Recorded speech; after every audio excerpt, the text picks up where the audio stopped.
అందరికీ హాయ్ అండి. ఇవాళ పచ్చి కొబ్బరితో పప్పు, దానికి కాంబినేషన్ పచ్చి పులుసు ఎలా ప్రిపేర్ చేసుకోవాలో చూద్దామండి. అది చాలా రుచిగా ఉంటుంది. కందిపప్పును కడిగేసి ఒక 15 నిమిషాలు నానబెట్టుకోవాలి. నానబెట్టిన పప్పుని ఒక 3/4 ఉడికించాలి. అందులో కొంచెం ఆయిల్, కొంచెం పసుపు వేసుకోవాలి. పచ్చి కొబ్బరిని ఇలా చిన్న చిన్న ముక్కలుగా కట్ చేసుకొని మిక్సీ పట్టుకోవాలి. మిక్సీ పట్టేటప్పుడు ఇలా ఉండేలాగా చూసుకొని మిక్సీ పట్టుకోండి. ఇలా 3/4 ఉడికించుకోవాలండి. ఉడికిపోయింది. కొబ్బరి పప్పులోకి మసాలాని రెడీ చేసుకుందాం. కొన్ని ధనియాలు, కొన్ని జీలకర్ర, కొంచెం దాల్చిన చెక్క, లవంగాలు వీటిని వేయించుకొని పొడి చేసుకోవాలి. నూనె వేడెక్కిన తర్వాత తాలింపు గింజలు, ఎల్లుల్లిపాయలు, ఎండుమిర్చి ఇవి వేగిన తర్వాత ఉల్లిపాయలు, పచ్చిమిరపకాయలు వేసుకొని వేయించుకోవాలి. వేగిన తర్వాత ఇందులో అల్లం పేస్టు, కొంచెం కరివేపాకు వేయించుకొని ఇంకా కొంచెం వేయించుకోవాలి. తర్వాత కొంచెం పచ్చి కొబ్బరిని వేసుకొని ఆ పచ్చివాసన పోయే వరకు వేయించుకోవాలి.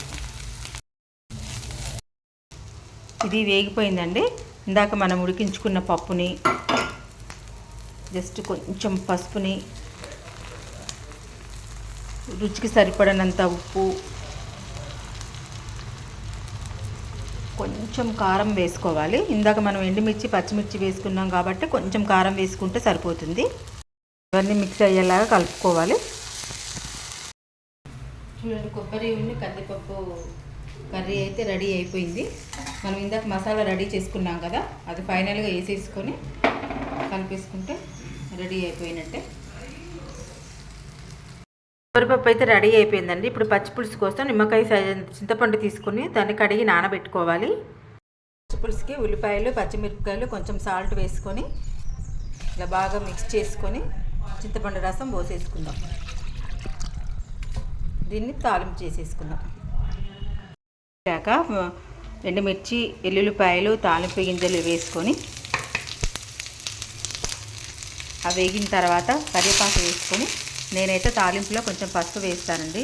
అది ఆప్షనల్, మీరు వేసుకుంటే వేసుకోవచ్చు, లేకపోతే లేదు. వేగిన తర్వాత పచ్చి పులుసులో వేసేసుకోవాలి తాలింపుని. పచ్చి కొబ్బరి పప్పు, పచ్చి పులుసు అయితే రెడీ అయిపోయిందండి.